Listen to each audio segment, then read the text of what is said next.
The Stone Age Gamer includes a lot of bad language. Cover your mother***ing ears.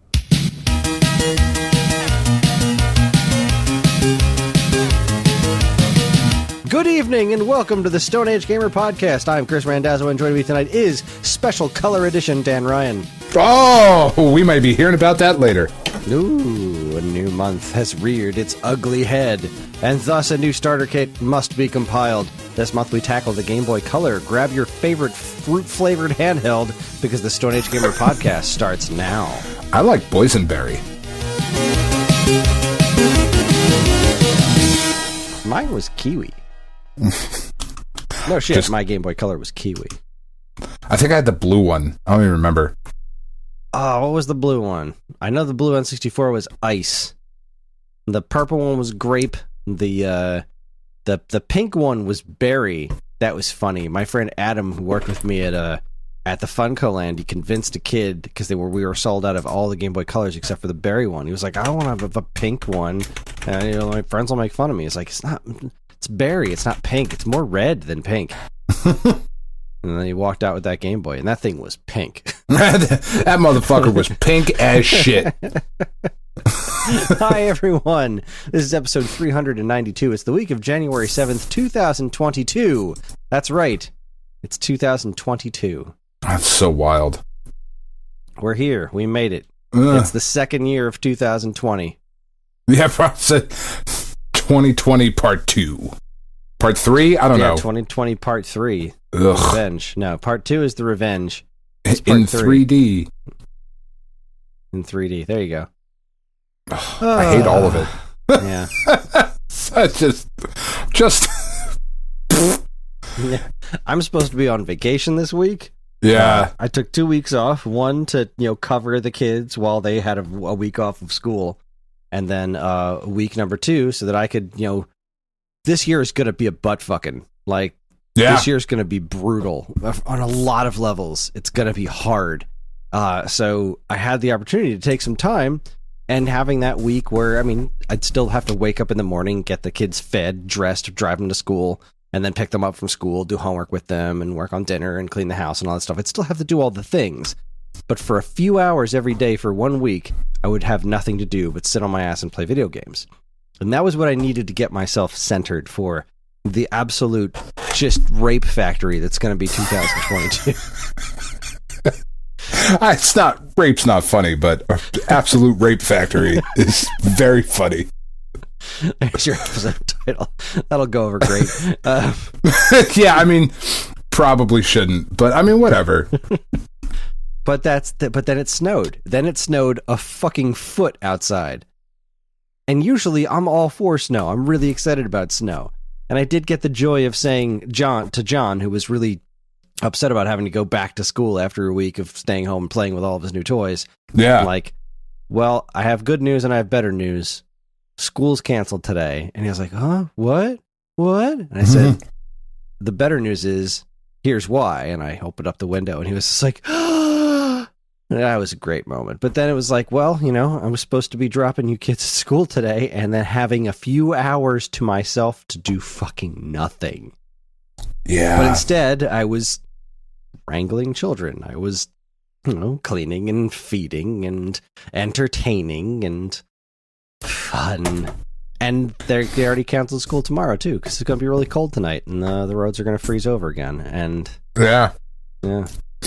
Yeah, no, they're not wrong. It's fucking dangerous outside. They're not wrong. I'm just angry about it. Why wasn't this next week? Yeah. You're not wrong. It's hard too, right? Because we were talking about it a little bit in the Discord chat, but you love your kids. I love my kids, but man, fuck them kids. I need a minute, I do. I really do. Just every now and again, and it's hard. It's hard to it's hard to admit that of I love you all so much, but I just need you all to go away. Because, you guys don't understand. When you go away and you're on your own. But I have, other shit to do. Not shit I want to do. Stuff I have to do. And I didn't get to do it because you were here. And I love you. but like I need a minute. Yeah, that's exactly right. I just need a minute, and I got a short minute. Like I got like what was it? Almost an hour today, as the kids, we sat them down in front of a movie this afternoon. Yeah, and I came downstairs and did some stuff, which I'll talk about in a little bit. But it's like, I might get 2 days because today's a bust. Tomorrow's not going to happen. And then it's supposed to snow again on Friday.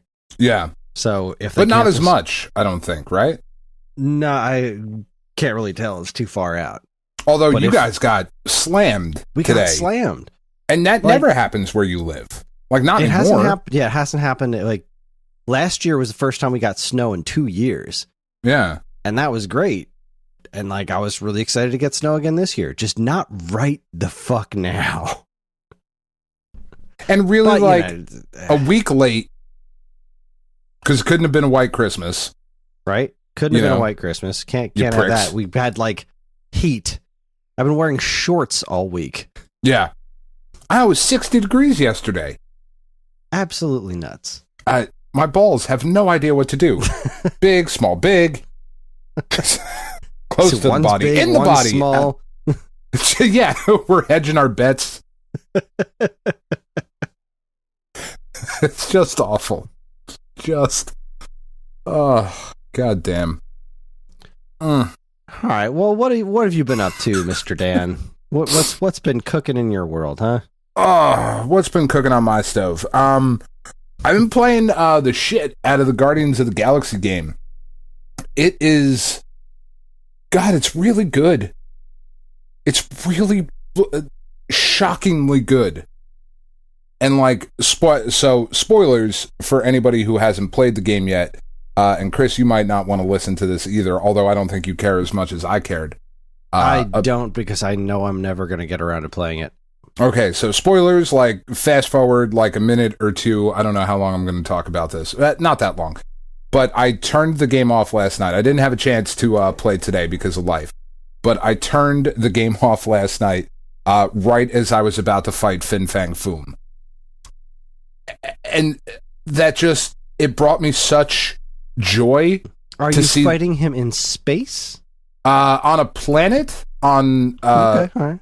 His planet, Malkuth 4, which, the dialogue in this game is so funny. Like, there's a line where I think Gamora says something about how much she hates Malkuth or Malak or whatever, however the fuck you say the planet's name. It doesn't matter. She's like, God, I hate, Malkuth or whatever, and Drax corrects her. He's like, make sure you say Malkuth 4, show respect to the other 3 Malkuths. And it's just random ass shit throughout the game. Like, their dialogue is so funny as you go throughout. But earlier in the game, there's a section where you're going to see Lady Hellbender. And you're trying to trick Lady Hellbender. She collects, she has this big collection of monsters and whatever. And you're trying to convince her that Rocket is this real dangerous monster. And the whole time you're going on this part of this mission, Drax is talking about how he thinks you should go get Fin Fang Foom. And the fanboy inside of me is just geeking out. God, I hope I would love to go fight Fin Fang Foom. And then 6 hours later in the game, indeed we're going to. And it just made me really, really happy. But it is just an absurdly good game. The combat is really, really fun. They did a really excellent job of allowing you to control all of the Guardians when you want to, but not having to, because you're all out on the field in combat all at the same time. But you're really only in control of Star-Lord. You can every now and again, you can hold down the L1 trigger, or I suppose shoulder button. The triggers are the 2s. But you hold down the shoulder button and you can issue different commands, which is basically just different special attacks that you can issue to the other Guardians. And that's really about it. Other than that, they hold their own in combat. You every now and again need to go heal them. But for the most part, it's not annoying in the way those types of RPGs have been annoying in the past. It's all right, I've got these characters with me, but Yeah, you didn't play through Knights of the Old Republic, right? Nope. Okay. It's got a similar structure to that, but you don't have to do as much hand-holding for the AI-controlled characters as you do in, like, Knights of the Old Republic. So it works really, really well. It makes the combat really, really fun. You get a lot of, like, really cool special moves that you can do with Star-Lord and different abilities that you unlock throughout the game. It's outstanding. It's outstanding.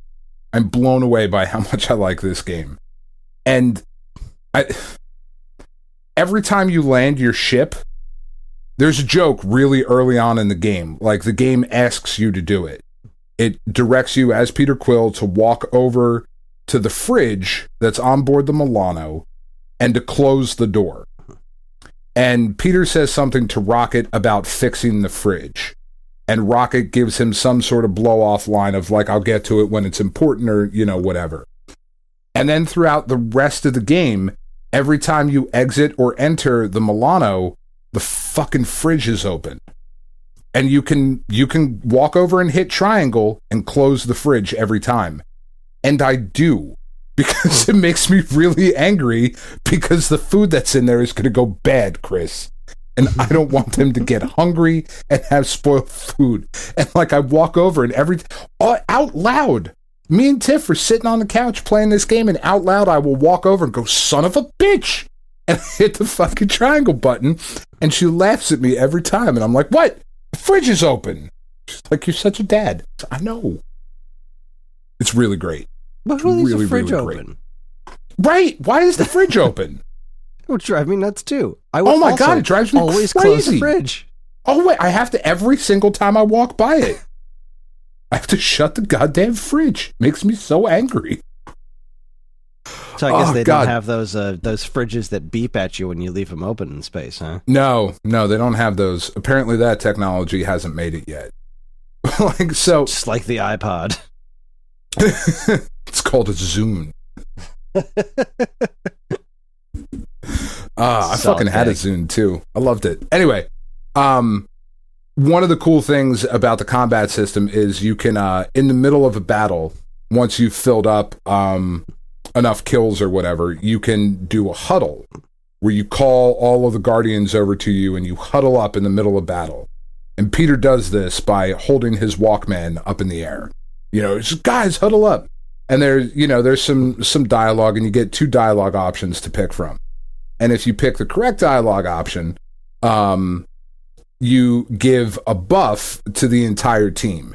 If you pick the wrong one, like, they talk shit to you and run away from you, and you only buff yourself. But what's awesome about it is you're in the middle of this, like, intense combat, and after you do this fucking huddle, a song from the soundtrack will play. So in the middle of this, like, intense battle last night against the members of the Universal Church of Truth, because that's, like, the main enemy in the game, and Adam Warlock and, like, all this other stuff. In the middle of this intense, epic battle, Bobby McFerrin's Don't Worry, Be Happy starts playing. And it's fucking great. It's great.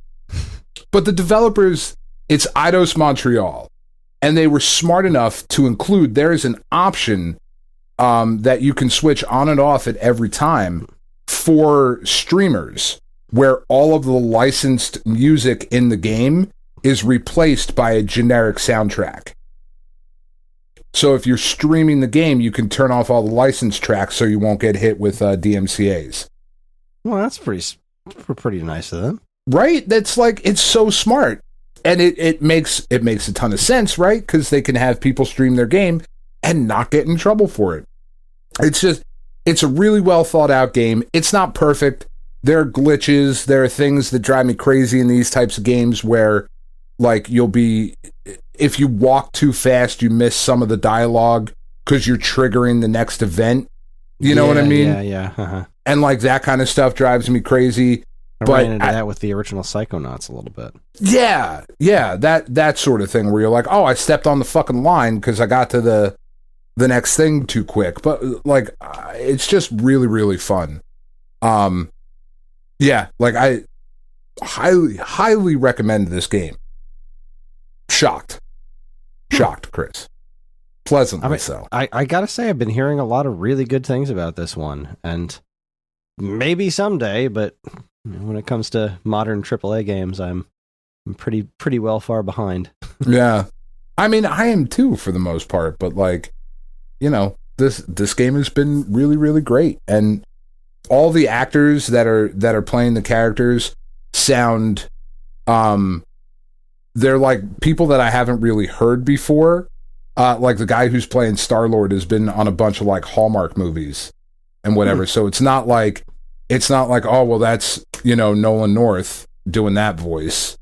You know, they're like other actors doing this shit, and they're doing a really, really good job. Really, really pleasantly surprised by it. That is fantastic. And then other than that, like, I mean, that's taken up the bulk of my gaming time this like past week or so, because, you know, we had stuff to do around the house, and I had a couple of days off, so, you know, trying to get things done around here. I've also been reading Ready Player 2, because I just didn't have a chance to get to it until now, and I was like, you know what, fuck it, I'm reading this book, and it's quite good. It's quite good. It's quite different from the first one, but quite good in a scarier way. Yeah, I don't know. That's all I got. Yeah. All right. And I have in not the show, read, but like whatever. I have not read Ready Player 2. I keep forgetting it exists. Yeah, it certainly did not set the world on fire like Ready Player 1 did. And Ready Player 1 like resonated with a bunch of people, and then like there was this big 90-degree turn on the public opinion of it. It's like, oh no, that book's garbage. It is garbage. He's not a good writer, but he is a good storyteller. So, like, that's okay. Yeah, I thought it was a fun book. I really enjoyed it. I thought so, too. Like, it's not Shakespeare. You know what I mean? But, like, it doesn't... Shakespeare's name isn't on the book, so... Exactly. Why would you expect that? It doesn't have to be. It is a fun story. This sequel has... I'm about halfway through it, and it has the potential to go in a really cool direction, or it has the potential to go in a really creepy direction, and I'm reserving judgment until I finish. Yeah, there's some weird shit that happens in this book, and I'm interested to see not only where it goes, but if it goes where I think it's going to go, what the commentary on that then is. Which was cryptic as fuck, but I don't want to ruin it for anybody who hasn't read it yet. Well, that I really appreciate. Yeah, I'm here for you. Because that one I probably will get around to doing someday. I will get around to reading that. Yeah, I mean it's not an in-depth, like, you know, you don't need an encyclopedic knowledge of shit. He does a good enough job. Even if you remember nothing from the first one, I think he's done a good enough job of like explaining where parts of the first one need to be explained and relevant in reference to the current book. I think he's done a good enough job explaining those things to catch people up or to refresh your memory. Yeah, we'll see. We will. Or at least you will. Somebody will. Other than that, like, I played some Game Boy Color games in preparation of this week, but I don't want to talk about them yet. All right. Well, let's see. I'll go. In response to the someone popped into the SAG podcast chat. I'm assuming is not a regular because they jumped in and said, "Which one of you is the one who I saw did that the Doom Return?" I was like, "That's me." It's like, you're such a goon. I was like, "You're goddamn right, I am." You are. I am. I freely admit it, and he totally understood. He totally understood me, and that made my day. So my sister, I don't know what's going on with her and the ability to do this return. She's like, so returning the Doom to Amazon is going to cost me like $22. I'm like, how? Yeah, it's an Amazon return. How are you screwing this up? Fine. You know what? Give me the Doom. Give it to me. I will take care of this. Give me with Doom. No receipt. Give me the Doom Eternal. So what I'm going to do is I'm just going to buy the regular one, and then I'm going to return that one. And we're like, you sent me the PAL version. I don't want this. I'm just going to mail it back. Is that going to work, you think? I don't know. Let's do it. Yeah, maybe. I can't imagine they're going to pay any attention to it. So I don't know. We'll find out. But that's what I'm going to do. So fingers crossed that it actually works and I don't wind up with 2 copies of Doom Eternal for Xbox One. So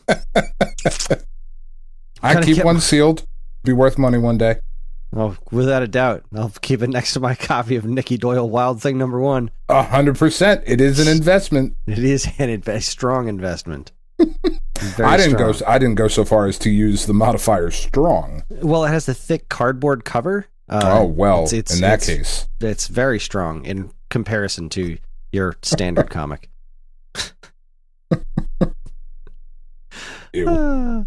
So let's see. The 90s. I've had a lot of fun. I think I did. I mention last week that I downloaded A Boy and His Blob. Yes, that's every now and again you just need a hug. You just need that hug button. It's so wholesome. That's still been fun. So I still play that, like a level of that every couple of days or so, just because it's great. Just played a little bit of it tonight. All right. So we broke into Mario Kart Live, which was, oh my god, this was a freaking process and a half. And do you know why it was a process and a half? Because you have a dog. Because of Comcast. Oh, that's not surprising. Apparently, their standard high-end model for if you pay for the fastest of the fast internet, that specific router, it causes all kinds of problems with Mario Kart Live. And I'm going to go ahead and guess a handful of other things that I've had recent wireless communications problems with, like my Wii U and my Switch Joy-Cons and stuff. Like, ever since I moved some of these things, like, I don't have these problems when I play down in my basement. But when I'm playing up near that router, I have all kinds of weird wireless interference problems. I wonder if it's all related. So the problem is that Nintendo has this stupid fucking authentication bullshit going on with their with any game you play on your non-primary Switch. Now you can trick the system into connecting to the Mario Kart car. You just have to completely unplug your router, restart your Switch offline, like turn the whole thing, not just, sleep mode, power it down, power it back up, go into Mario Kart Live, connect while offline, then you can plug your router back in and the rest of your house can have internet and you can play Mario Kart Live. The problem is that using the second Switch, like for the Luigi car, it won't open the software until it authenticates that you're allowed to open the software. Here's the kick in the nuts. The software is fucking free. Anyone can download Mario Kart Live. You just can't play it unless you buy the carts, which one is a kick to the balls because it means you can't get Nintendo coins for it. So like the My Nintendo rewards, there's no rewards for it because that doesn't count for accessories, only for games, and the game is free. Wow. But second off, I can't authenticate it because I have Comcast internet. So I can't have the internet connected to open up the software, and it has to go from a reboot. Otherwise, if the internet is on when your system turns on, it won't read the QR code and connect to the actual cart, which is fucking stupid. That's really strange. And on one hand, like, obviously the whole My Nintendo coin thing with with Mario Kart Live, that's kind of a kick in the nuts. But the rest of this, I don't blame Nintendo on it, because here's the thing. If these things are passing all the FCC, guidelines or whatever, they shouldn't be able to interact with each other, right? That's kind of the way these things work. Right.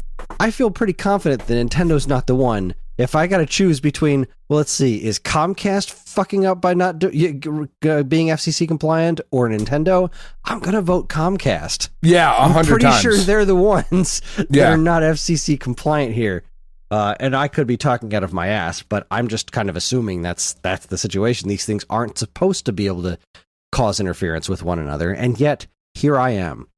And I found it was trying to figure out how to solve this problem online, and then I found this. Oh, here's what it is. You have to unplug your Comcast router. I was like, you got to be fucking kidding me. And then I found a whole rabbit's nest on Reddit's rabbit hole. They all have nests. They all have nests. And I have that exact router, and it's from Comcast, and that's what's causing the freaking problem. So, wow, we can't do the 2-player with each player holding a Switch. Fortunately, just a few months ago, they released an update for this where 2 carts can play on the TV. Okay. So you can plug your Switch in and have it running on the TV instead of looking at an individual Switch, and you can play in split screen. So we tried setting that up in the basement, and because of the way my basement is arranged, the problem is that the Switch can't be that far away from the cart itself. Okay. So once we made it to the opposite side of my basement, the picture started getting all garbled, and it was kind of difficult. So it kind of worked, but not great. My living room, however, was the perfect place for it because it goes in like a big circle. There's like the living room, dining room, kitchen, hallway, back to the living room. So the Switch is in the middle of that. So it worked perfectly. And we had so much fun making courses with this thing. And like you make one course and then you can play a cup. And what it does is it superimposes different stuff. So like we did the course regular and that was fun. But then we did the course a second time and like everything looked like it was underwater. And there were like all these extra like hazards in the way that would like slow your cart down and stuff while you're driving. And like Ellie was pretending she couldn't really get the hang of the driving because she's not very good at Mario Kart. So she was pretending to be like a stage hazard. Like every time we'd get near her, she'd have to like move out of the way or like make a little bridge out of her body to like for us to go under. The dog was a constant hazard, and that was kind of funny. She was not impressed with the car. She wasn't trying to chase him. She just kept looking at him, and then Andor like getting up and laying down in the course, and was like, "Well, shit, gotta drive around the dog now." That's awesome. So, man, when this thing works, it's really freaking cool. It's really, really cool. It's just when it doesn't work, it's a real freaking hassle, and like it's really cool tech. The whole having an AR Mario Kart game with RC cars is ridiculously cool tech. And we had an absolute blast playing it. So that was awesome. I'm glad I bought them. I just am so pissed at Comcast because the basement's the better place to make the friggin' courses. The basement's a bigger space. It's got all kinds of like the carts fit underneath the couch. So like we could drive underneath the couch as part of the course, which would be super cool, but can't actually pull it off. That's really cool. I mean, that sounds really, really cool. It really is. Like the parts that don't work kind of suck, but once you get it up and running, or if you don't have Comcast, it's a really, really great time. I absolutely love it. Let's see. I did start Secret of Mana. Ooh. I knew that I know that I said that Star Wars was going to be my first one, but I didn't have really the wherewithal to go downstairs and properly start Star Wars last week. I was supposed to start Star Wars today. So last week I had some time like here and there. So I like started playing Secret of Mana, and I'm way farther now than I've ever been in the game before. And it's finally hooked me. Like I kind of get it now. I was never really able to, like, it didn't properly click with me, and the game is clunky as fuck. Yeah. It's clunky in the way a lot of those old RPGs were. But in kind of a different way, because like the problem one of the main problems I have is the way that the camera scrolls. You have to get so close to the edge of the screen, and your characters move so fast that you can't see what's in front of you. Like most games that are like this, Link to the Past, Illusion of Gaia, etc. Like the camera starts moving when you're a decent enough distance away from the edge of the screen. But this one's just like you're almost pressed up against the edge of the screen before the camera starts moving, and it's like it's not a huge problem. It's just it keeps getting me lost because I'm not seeing where I'm going as well, I guess. I don't know. It's weird. But I unlocked all 3 of the characters, and it's really fun to play. It's got a lot of weird jank animations. I found bits where I've just been stuck. Like I got to this one early early-ish boss. There was these two werewolf-looking dudes, and like they kicked me once and knocked me into a wall, and then I was dead because I couldn't move. Like I was just like, well, that's it. And it took them like 2 minutes to kill me, but I couldn't get up. Every time I'd get up, they'd hit me again, and I was stuck in the wall. And it happened to me twice in a row. I was like, man, fuck these wolves. It's got all these weird little jank bits. Like, I feel like I should be able to hit that, but that, like, I don't know where my hitbox is, why my hitbox is landing here, but it's not landing here. Right. Or, like, you know, when he picks up the treasure chest, it almost never lines up with his hand. It's just like, well, here, the treasure chest is now sitting halfway through your head, and you're going to shake it, and then it's going to land somewhere near in front of you, and it's, like, a lot of nitpicky stuff. But, you know, all in all, the graphics are very nice, the music is outstanding, and the game's really fun to play. I really like that not turn-based battle system, but kind of is at the same time. Like, you can swing your sword all you want, but you have to wait until you recharge to actually do any damage. And, you know, I played a little bit with Ellie tonight because we were waiting for John to finish his dinner, and I sat down, tried to get a few minutes of Secret of Mana in, and Ellie's like, I'm bored. I said, pick up a controller and play this with me. And so she started running around as Prim, and, you know, she was just mashing on the buttons, taking like 1 or 2 hit points from something, but it was keeping that something busy while I fought something else, and then I'd go over and help her kill that monster, and it was fun. I really wish I had 2 other people to like properly play this with, like 2 friends to play it with, but at the same time, I'm glad that I'm finally experiencing this game. I have no idea how long it is or how far into it I really am, but I'm way farther than I ever have been before, and it's pretty cool. So, yay, Secret of Mana. Hoping to cross that one off my list this year. Well, that's really awesome. Yeah. Speaking of this year, New Year's, as soon as it became, 2022, I, cleaned up some confetti and put John to bed, and because John actually made it. He stayed up till midnight. It was awesome. And then I went downstairs and I beat Super Mario Brothers on a CRT for the first time in ages. I haven't beaten that game not on a CRT in forever. Like, I'd do it on like Switch or Wii U or whatever. And so I went downstairs and I was kind of thrown off by like how precise everything was. And I got shrunk before I made it. It was in 8.4 I got shrunk. And I was like, oh man, I can't remember the last time I actually beat this as little Mario, right? I'm usually there at the end with fireballs to get rid of that last Hammer Brother. And I just freaking went for it. And like, I just snaked my way right over the Hammer Brother and I made that perfect time jump to get right between the hammers that Bowser throws at the end. I knocked it out on one try. I was like, this is awesome. It was quite beautiful. Yeah, I posted in the video that it. you posted. Yeah, I was so proud of that. That was fun. So I put one game on the board for 2022 already with Super Mario Brothers. So I'm gonna try my best to keep track of every game I beat this year, like write them down so I don't have to go back and remember everything. But there was my first victory of the year.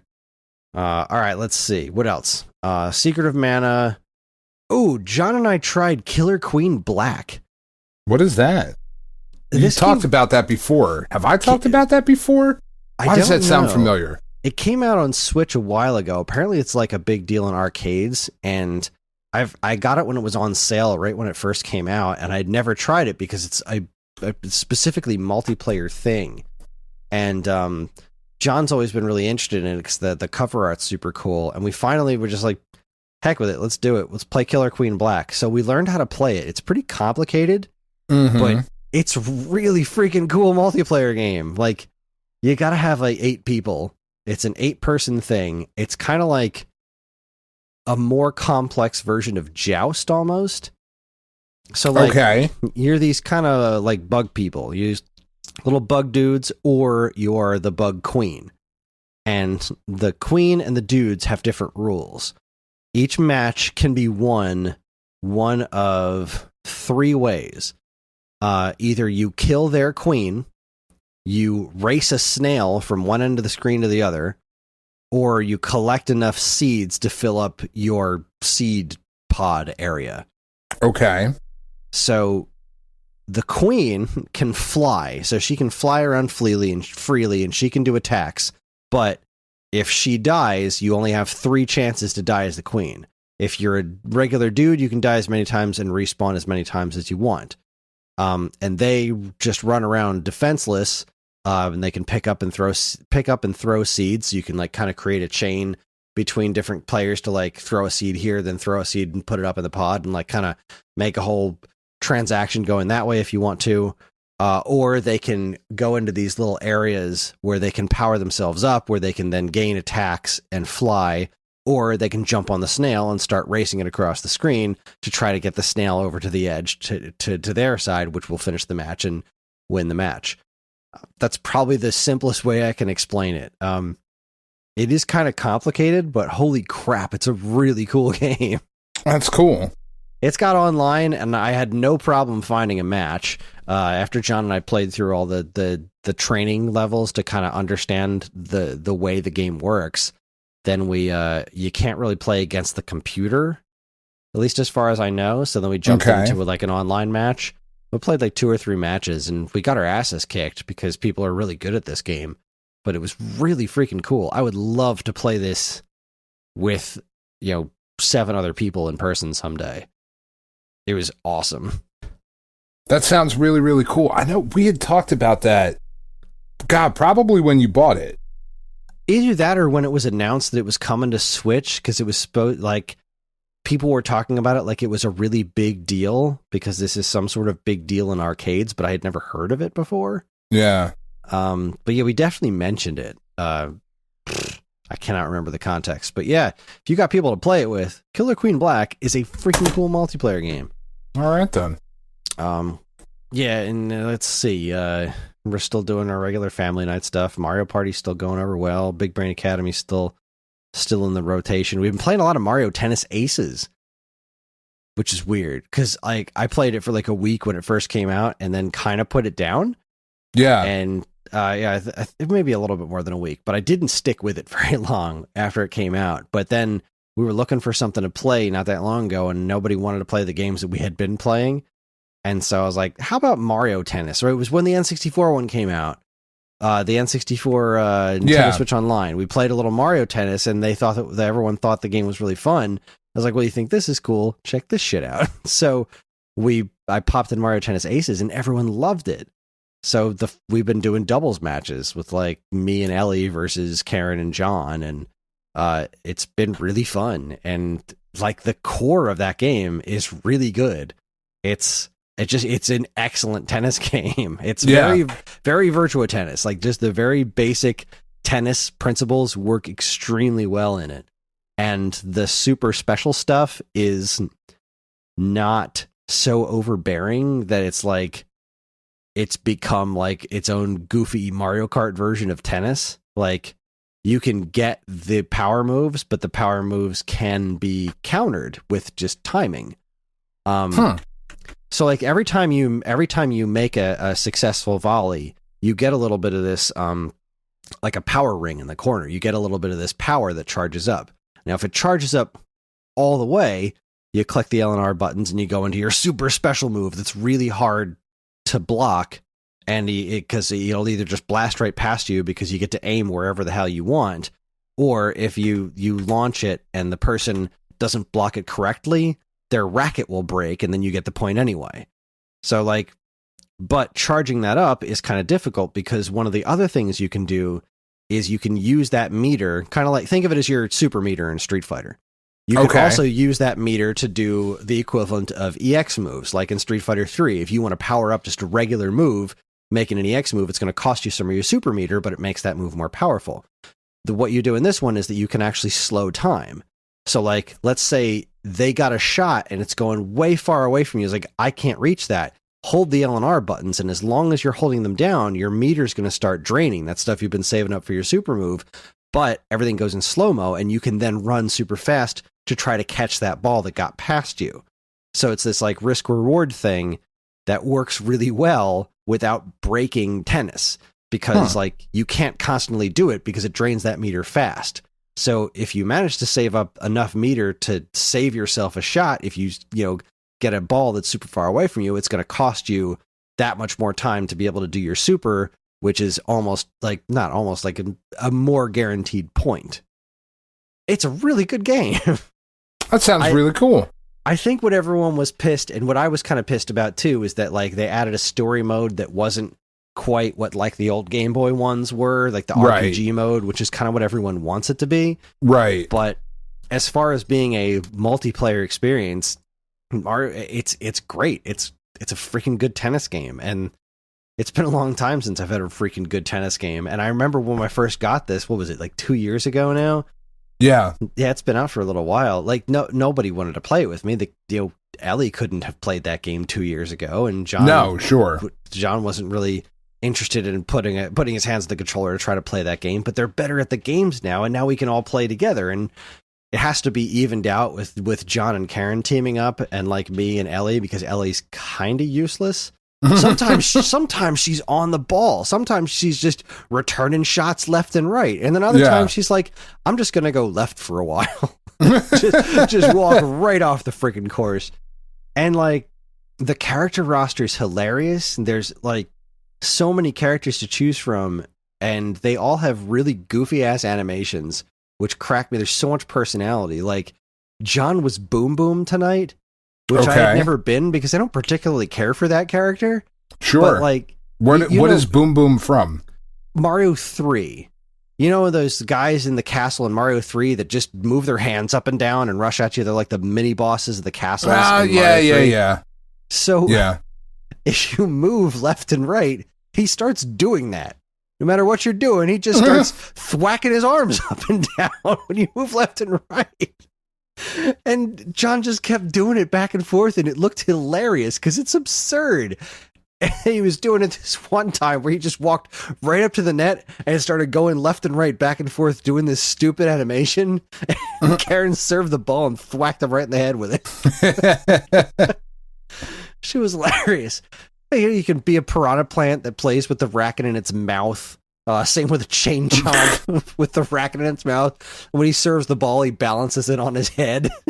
Nice. Hilarious. I absolutely love it. That game's been just a ton of fun. Well, that's fucking awesome. It is. I'm glad I'm finally getting my money's worth out of that one. Like, it's nice to be able to dip back into the into that purchase I made for my birthday 2 years ago and be like, all right, well, this game has finally paid for itself, and in spades too. And last but not least, I did get that little bit of time I got while the kids were watching a movie. I came down here and I attempted to play Star Wars Jedi Fallen Order. Yeah. So I put it in and it went to install, which took like a half an hour. Sure. After about 15 minutes, it was more like 10 minutes. After about 10 minutes, it was like, all right, you get to this point and you can just play the game. Like, all right, that's cool. Yeah, it's like, yeah, we'll just finish the rest of this in the background. It's fine. You just get to this point and you're good to go. So I kept doing that once it got to that point, but it wouldn't let me start the game because it said you needed an update. But we can't get the update right now. I'm like, well, why not? Because you had to install the whole game. Because I had to install the whole game to get the update. So then I had to wait for that whole thing to finish, and then I had to wait for the update to go on. So that's why I wound up playing a little bit of Monkey Island on the Xbox, because me and John were sitting down here, like, ready to play this other game. And he's like, all right, well, I'll play some Geometry Wars. So I played some Geometry Wars, and then we're like, all right, still needs more loading time, so I'll play some Pac-Man Champion Edition. Just basically going through my old 360 live arcade library. Right. And then we wound up playing some Monkey Island for a little while, and that was fun. And then the kids... that was when we had first sat down. John wanted to see what the game was while he was eating his lunch. But then when they did the movie, I finished the install and I played the first chapter of Fallen Order. Okay. It's been an interesting experience so far. I genuinely like it. Did you get to the turnaround in the hallway thing? Yeah, that was cool. That took me a minute too. Right? That was awesome.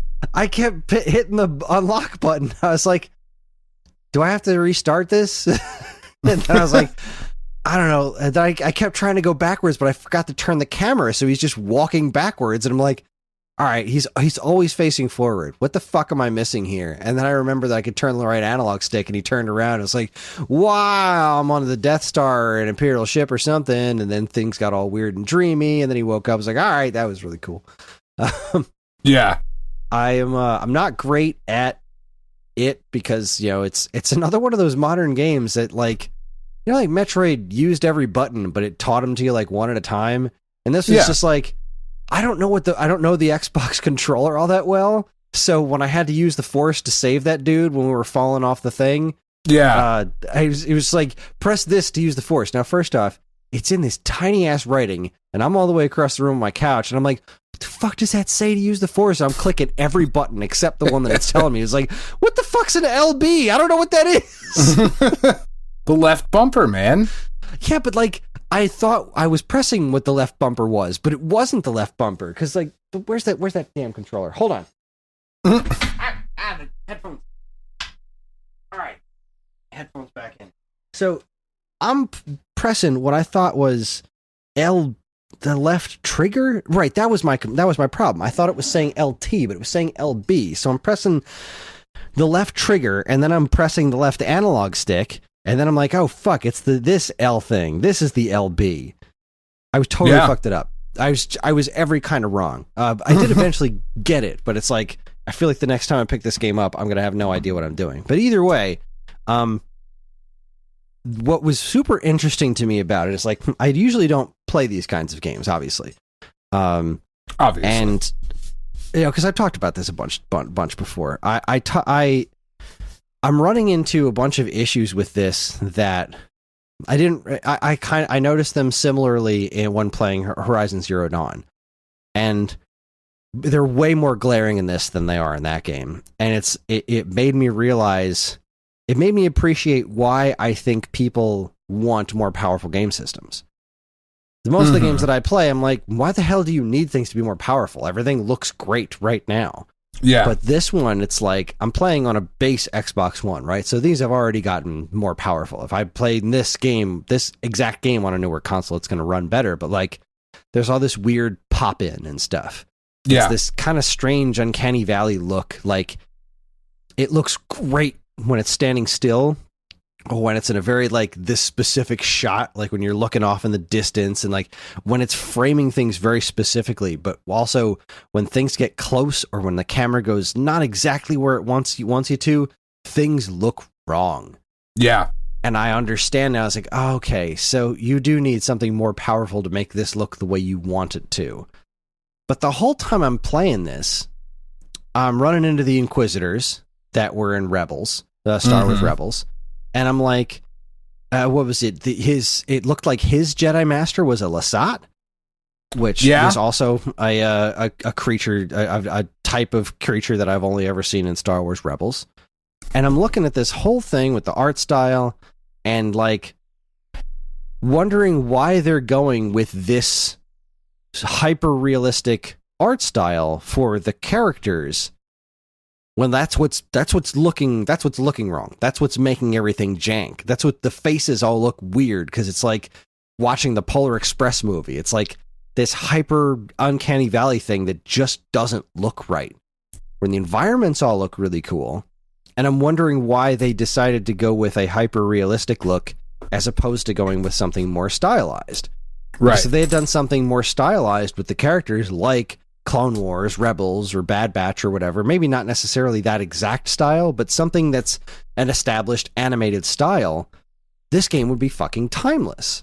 Like, it would stand the test. It would run a hell of a lot better. It would look better, and it would stand the test of time better. Because even right now, as not old as this game is, I'm seeing tons of cracks, and they're very distracting.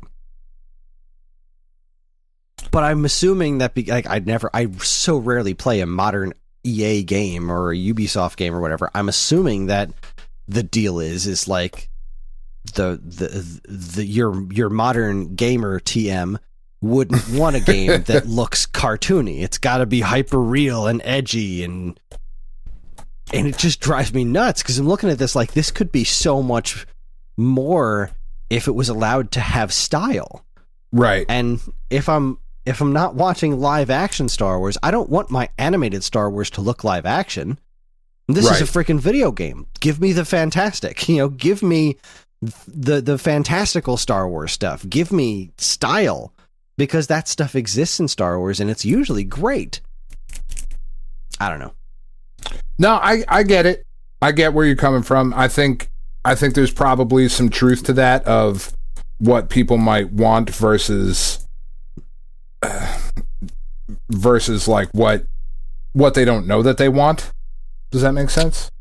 Yeah, like, it's going for the hyper-realistic look, and that is cool to an extent, but it's making me think of the limited amount of time I spent with Mass Effect, where I kept running into those same situations. Like, everything looks great at standstill, but, certain things, like, everyone's always moving. Everything's always moving. Everything. Like, this dude's got short red hair, and it's somehow always moving. That's not how hair works. No. And every bit of it is distracting. It's so over animated, over analyzed. Like, everything has been thought about too much. Like, let the background be the background. Let things exist in some way that isn't this. It was really rubbing me the wrong way. That said, I'm very much enjoying it. I think it's really fun to play. I love the combat. The fact that the blasters come at you, I thought this was genius. The way that the blaster shots come at you slow enough for you to be able to deflect them like a Jedi, but they don't feel like they're coming at you slowly. It doesn't seem like it's too slow, right? It doesn't seem like it's a video gamey, it's coming at you super slow. They seem like they're fast enough to be blaster shots, but they're slow enough for you to react to them like a Jedi. That's great. They've done a good job of making you feel good playing it. Yes. Even with the jank that is in there, because you're right, there absolutely does exist jank in that game. It is better, like, once I updated it to the PS5 version, quote unquote, it got better, but there's still some jank in that game. Yeah, and it's a third-party multi-platform release. I assume there's always going to be a degree of jank, and that's fine. It's not game ruining. It's just the part that it just keeps bothering me, because I think of how much better it would be if they used a much more simplistic character design philosophy. It would run so much more solidly, and it would look better for longer. Yeah. You look at Twilight Princess on GameCube, and it's like, oh, that looks like a GameCube game. And then you look at Wind Waker on GameCube and like, well, that just looks amazing. That still looks great because it's stylized. It's whatever. The combat. Now, I haven't had a lot of combat yet because I've only fought a handful of stormtroopers on that train thing, whatever that was in the beginning. I'm not very far in the game. I got rescued on the ship, and then that's where I decided to save my game. And I made it through that whole intro sequence. One of my biggest problems with the last AAA Star Wars game I played was the original Force Unleashed, and it was that the lightsaber didn't seem like a lightsaber, I'm swinging at all these stormtroopers, and they're taking 10 hits, and sparks are flying or whatever. I was cutting through stormtroopers, and if I landed an attack with a lightsaber, I was landing an attack with the lightsaber is what it felt like, and that was really cool. And fighting that Inquisitor, that boss battle was really, really cool. Once I get the hang of the combat a little bit better, it was starting to click with me during that fight, and I thought that was neat.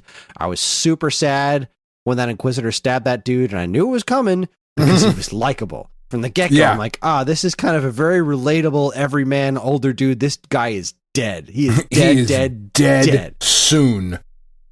He's either dead or he's going to betray me. And then he got up, when the Inquisitors lined everybody up, he gets up, starts talking about stuff. It was like, nope, he's dead. He's not going to betray me. He's totally just trying to draw attention. He's not going to betray me. And dead. There he is. Dead, son of a bitch. So then I met, I don't know, whoever that black lady was. She seemed really really upset about a lot of stuff. And then the short pilot dude who was all furry and whatnot, just kind of, he's fun. He seemed interesting, and that's where I stopped. So it's a cool ass game so far, and it's I've been super I'm in Super Star Wars mode, not Super Star Wars for Super Nintendo mode, but Super, Star Wars mode. Right. Commas are very important. Yeah, maybe I do want to play some Super Star Wars. I don't know. I don't have that kind of time. I'm working on Secret of Mana. Stop getting distracted. Boba Fett started, and it's like, yay, Book of Boba Fett. It's great. And I've been reading the comics again. I've been trying to work on catching up. I have a massive backlog of Star Wars comics, and I just got to the War of the Bounty Hunters the night before, and that shit's great. I was kind of upset about it. I was like, I went to that comic book store to pick up my books, and it was just this massive fucking stack of like, oh yeah, this is War of the Bounty Hunters. There's like every crossover imaginable with this thing. I was like, I can't afford this. I was like, no, I don't blame you. This is a lot of books, and you didn't sign up for it, so put back whatever you don't need. So I'm just sticking with the mainline book and the actual main War of the Bounty Hunters book. So I'm not doing the Dr. Aphra, I'm not doing the Darth Vader, or whatever the heck else is involved. Yeah. So I'm just reading those too, and it's freaking great. I thought it was going to be kind of schlocky. I wasn't very interested in it, but now that I'm reading it, it's absolutely wonderful. So I'm in full Star Wars mode right now, and it's making me very happy. So, well, that's yay, really Star awesome. Wars. It is really awesome. It's nice to be sucked back into that universe after being very Marvel heavy for the last little while, and I'm hitting it on all fronts. I'm getting my games, my comics, and my TV show. That and Cobra Kai, but that's a different animal. That's a podcast for a different podcast. It is indeed. And that I'm only 3 episodes into Cobra Kai, but I think I'm 4 in. So I fucking love it. I don't want it to be over, which is why I'm not going crazy. Yeah, because it's going to be a while before the next season. It's going to be next. When is it supposed to be? Oh God, I don't know. I do hope the next season is the end of it, because I want it to end before it gets bad. Yeah. As far as I can tell, it's not there yet. I'm before we go too far down this rabbit hole, but like, this is a very finite story. Yes. Like, I am very interested and I am very invested in these characters, but I don't care about what happens to Johnny and Danny 5 years from now. Exactly. I just don't, At some point, it's going to look ridiculous with these old-ass men doing this shit. And it already kind of does, which is kind of part of the fun of it. Ralph Macchio looks so much worse than Billy Zabka. So much worse. And the kids are getting older. That's another thing. Like, Miguel looks so noticeably older than he did in season 1. Yeah, he's put on a little bit of weight. He's pudging up a little bit. I don't know that that's pudging up so much as just, I think that's what he's going to be shaped like. And that's fine. His face is pudging up a little bit? I don't know. Yeah, like weird. his like face and neck is getting thicker. He doesn't look bad. You think he looks rather good. But it's noticeable. It is, yeah. The kids are getting older. It's just, that's what they do. Rolls. Yeah. So I want it to end soon. I will say that in the couple episodes in that they addressed that, I was so curious how they were going to handle Terry Silver, right? Yeah. Because like, what's his, Kris was a goddamn cartoon character, right? Right. When they showed him at the end of season 1, I was like, this concerns me, because like, this show is completely ridiculous, but it has like a degree of grounding in reality. Sure. And like, how do you ground a character like Kris in reality? And then they fucking did. Yeah. Like, really well. Nuts.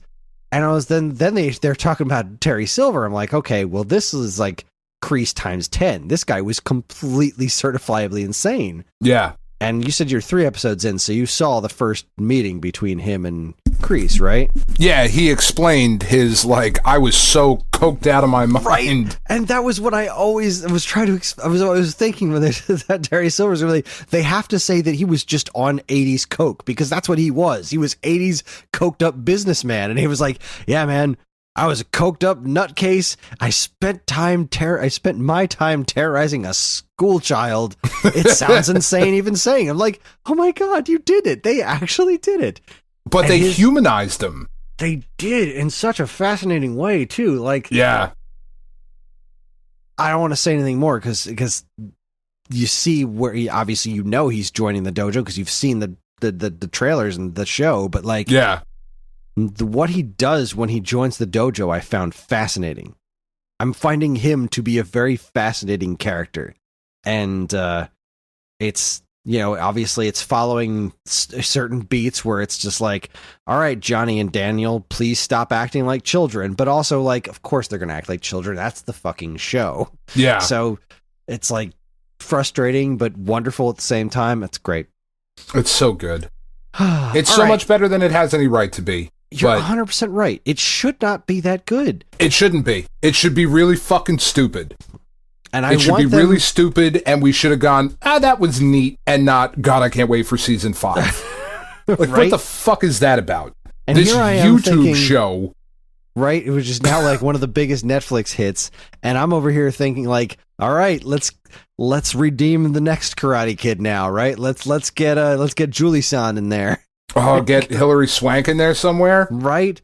Because like that's all that's left. They're retroactively making Karate Kid 3 better, and that movie's awful. Yeah, that movie sucks real bad. That movie is trash. Like, I'm watching this with Karen, and she's never seen it. And like Daniel mentioned the bonsai tree shop, and she was like, looked at me like, "What?" I was like, "Yeah, Karate Kid 3. It's a weird fucking movie, man." Just, oh god! All right. Commercials. We're going to be on this forever. Yeah, we're going to take ourselves a break. We're not going to do commercials again because I am on vacation, and if I want to eat a box of stovetop stuffing for lunch, I'm fucking gonna. And I'm also not going to write commercials because I don't feel like it. So we're going to take ourselves a quick break. When we come back, we're going to do our Game Boy Color starter kits. You're listening to the Stone Age Gamer podcast from Geekade.com. Stick around.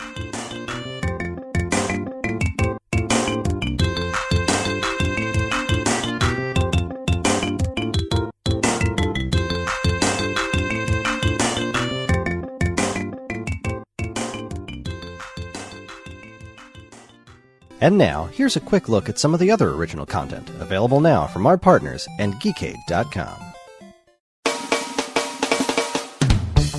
All right, so I didn't write commercials because I'm on vacation and I didn't feel like writing commercials, so I am just going to talk about that you should go check out the Stone Age Gamer YouTube channel because that is where I'm putting an awful lot of my focus these days.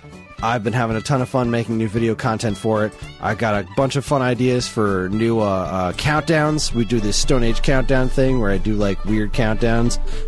And I was just talking to our good friend Mike Sheridan earlier today, and he gave me the idea. I mean, good friend. Good. Yeah. Love that man. Acquaintance. Oh, please. Love me some Mike Sheridan. I'm just kidding. We were talking earlier, and he gave me the great idea to do a top 5, probably top 5, because 10 it's a lot more video editing. But pause music. It's too much editing. I don't want to do that. Sounds like a lot more work. I don't want to make the videos too long, but yeah, top 5. I'll probably do like top 5 and then like some honorable mentions. But yeah, pause music. Oh, that's not bad. We just started talking about pause music. It's like, oh, dude, I am definitely ranking these. I'm making a video on this. Because really, why wouldn't you? Pause music. What's number 1? I don't know. God, I don't even have a thought to what number 1 might even be. That's wild. Like, my gut says Battletoads. But it's just that drum beat over and over again. Yeah. It's so good. Anyway. It's a good drum beat. It is. So yeah, head over to the Stone Age Gamer YouTube channel and give us a follow and smiley faces and whatnot. And I don't know how YouTube works. Smash that like button, I think is what you're supposed to say. Smash that subscribe button and hit the bell and comment, share, Tumblr. All of it. Do all of those things. Yeah. Do every single one of those things. At the same time. You're up. Your turn. I am going to continue to plug Safe at Home Rescue. We've been doing a lot of really good work. But this last batch of dogs that we just got in has been really, really expensive, and we haven't been able to really adopt many of them out for for decent fees like this. We did Louis was the big one that we were pushing here like about a month or so ago. We did get Louis his surgery. He is a perfectly happy, healthy, wonderful little golden doodle puppy after his $7,500 surgery. Yeah. His adoption fee was not $7,500. So we're making it work though. Like we're making the sacrifices and doing things that we need to do in order to try to get these dogs like some homes, man. So I know it's after the holidays and you just spent all your money, but if you got a couple extra bucks you can throw our way, or even just some stuff off our Amazon wish list, or even if you can do none of that, that is fine as well. Everybody is in the position to share the word around those. So if you could share our page, that would be great. safeathomerescue.org. We would appreciate it. All right. For all this great content? No, that really doesn't work here. For all of this begging and more, check out geekade.com. Because we said so. Because we said so. Oh, yeah, and Geekade. Geekade.com. Do it. Do it. That's a website. It's full of stuff.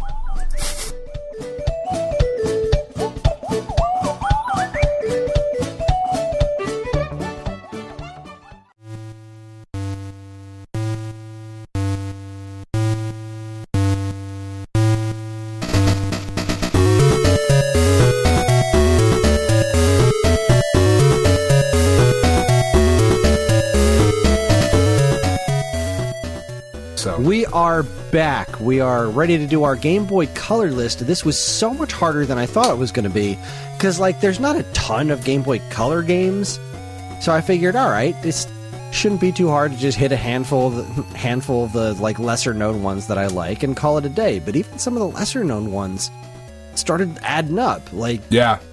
And then like getting to the point where it's like, well, I can add one more, but that's too expensive, which means I got to cut something else to add one, and like the math just became all kinds of freaking difficult. So yeah, it's tough. This was a tough list, man. Really, really tough. For anyone who happens to be new here, the premise is you have $100 to start a physical Game Boy Color collection. You have the console. The accessories don't really count for Game Boy Color per se, but right, you don't really need them. We're just talking about cartridges, like to get yourself started in a collection. Now, Game Boy Color is region free, which was helpful. So we're basing this on like you are a North American person who is getting these things. So anytime we could do things like when we did our Genesis episode, we included Mega Drive stuff because that's relatively region free and et cetera, et cetera. So that's how this worked. I wound up with 7. Dan had 6. So I'm going to start first, and I'm going to say that the first game you should get, coming in at a cool $8, is the ever lovable Game & Watch Gallery 2. Knew that was going to be on there for you. I really considered it.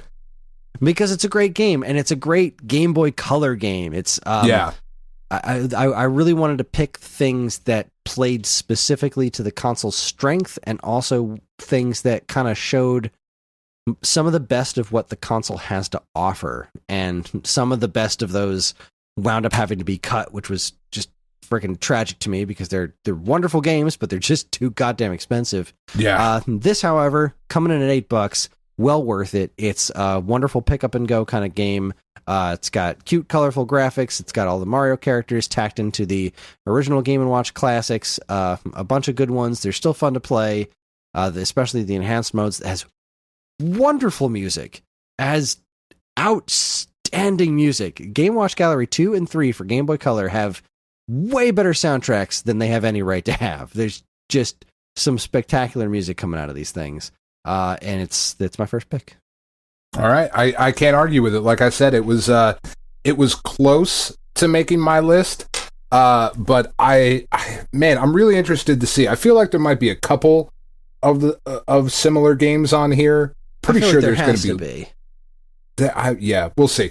My first game is Dexter's Laboratory Robot Rampage. This game. A licensed game that's not garbage. And here's the interesting thing. So this game is $6, right? Mm-hmm. And it was either Europe or Japan that got a version of Elevator Action. It's called like Elevator Action DX or something like that. Mm-hmm. And it never got brought over to the United States. And the reason it didn't get brought over to the United States is because it became Dexter's Laboratory Robot Rampage. Mm-hmm.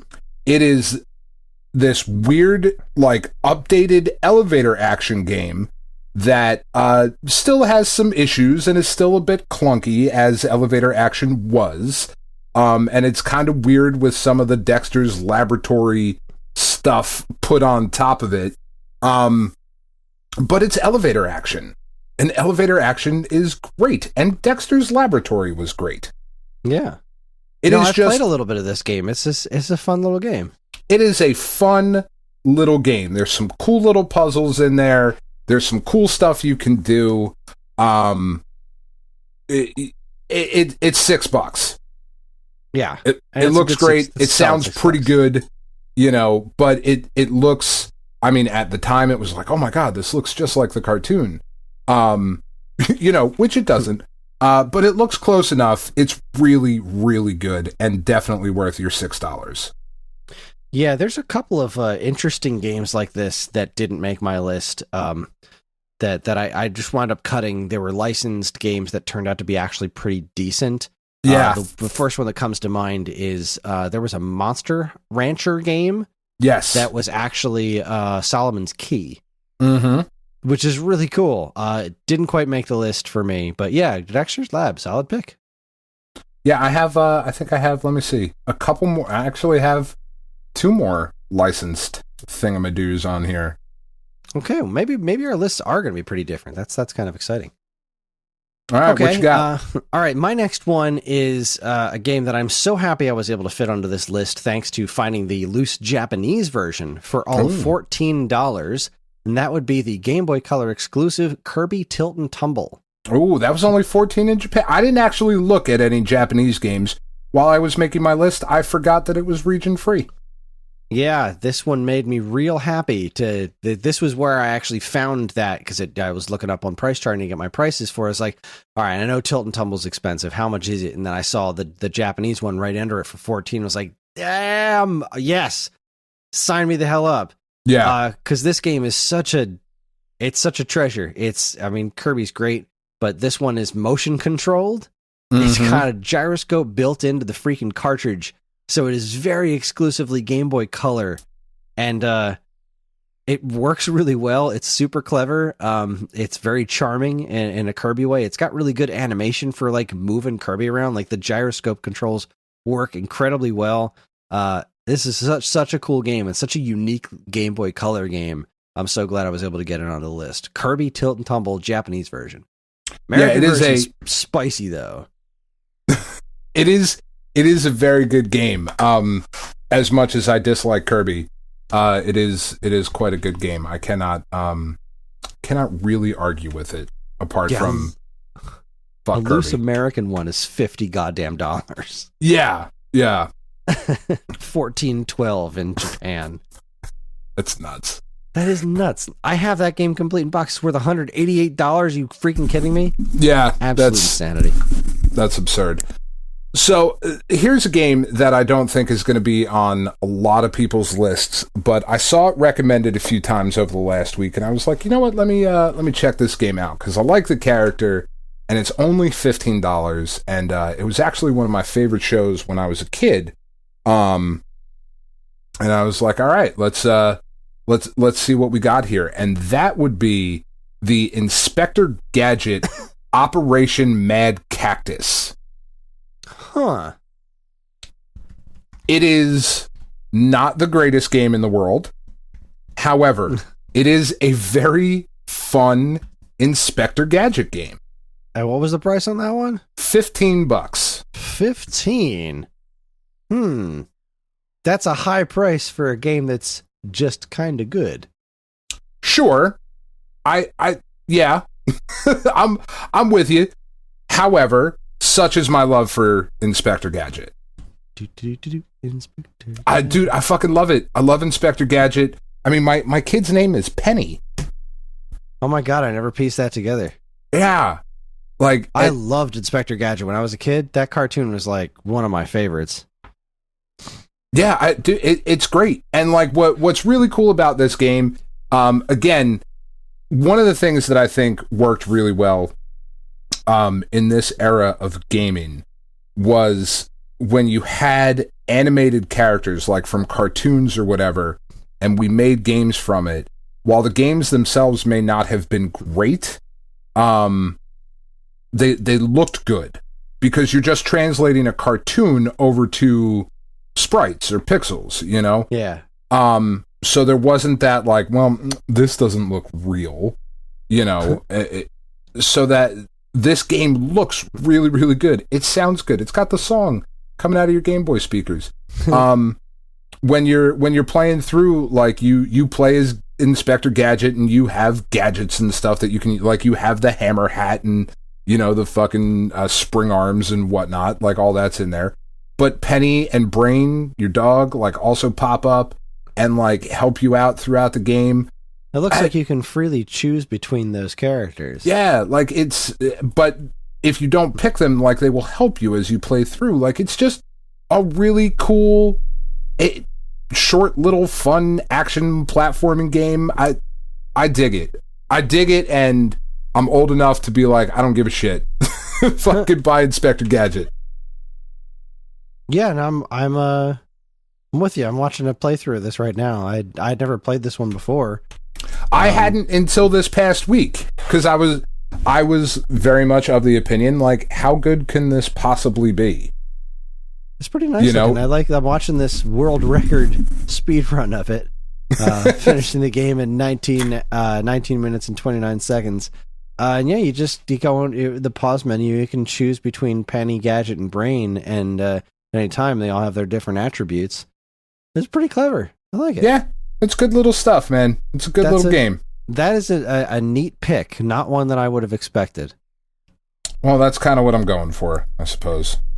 All right, well, my next one, this did not make my Game Boy list, and which is why it is making my Game Boy Color list. I guess I'm going for some level of continuity here.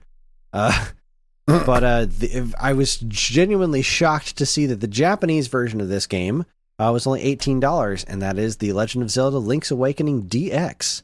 Oh, man, I really should have looked at the fucking Japanese list. Yeah. $18 for that one. Well worth it. Arguably the best Game Boy Color game there is. I still kind of prefer the black and white version myself, but it's also, you know, this is not anything to shake a watermelon at, as they say. Yeah, Japanese Game Boy Color, $17.92. I marked it at 18. Well, that is definitely not how much I had it for on my list. I had it for 45. 45's the American one. 51's the PAL one. PAL's even more expensive. Man. But $17.92 for the Japanese one. Now, this is kind of a rough one because I don't know that the Japanese version has English text as an option. I don't believe it does. And if that's the case, then good luck. Yeah, because the words are kind of important. So I guess that's kind of like my. I'm gonna give that a maybe, but that's where it landed. You're gonna play it with a fan translation next to you. Yeah. I mean, you don't need the words that much, do you? No, you 100% really do. You 100% do. All right, I need to see if it's I could go grab my Game & Watch right now and see if it's possible, because that's in the Game & Watch version. This Japanese one. Yeah, I didn't think it did. I'm gonna feel bad about my choices here if it does, but I mean, I say bad. It was $45. It was almost half of my budget, but yeah, that's a big one. But you got to have it. You kind of do. It's such you have to have one of the game. three. You have to have one of the three Zelda titles, and I would argue that you need Link's Awakening DX over the other two. Over either Oracle game, and I like the Oracle games. They're fine, but it's not Yeah. I can't find any sort of thing that confirms that you can play the Japanese version in English. This cart will run on will also run on Super Game Boy. It says it'll run. Does the game... I'm looking at a playthrough of the Japanese one to see if it has... Yeah, no, that text is not in English. All right. I still go for it. I still stand behind it.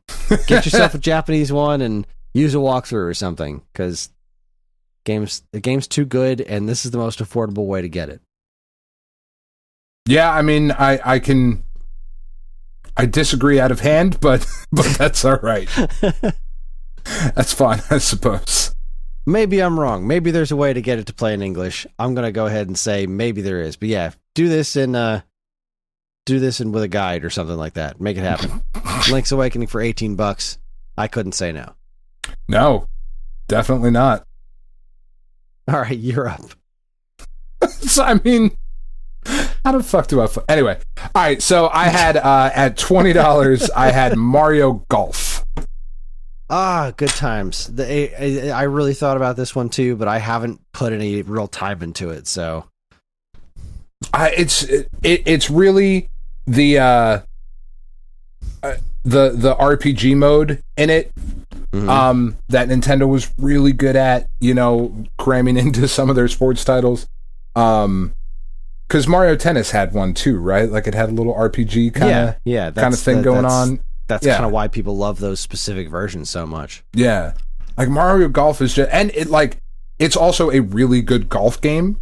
It looked really good on the Game Boy Color. They were able to do a lot of there's a lot of really interesting shading going on in this game. Like it just looks really, really good.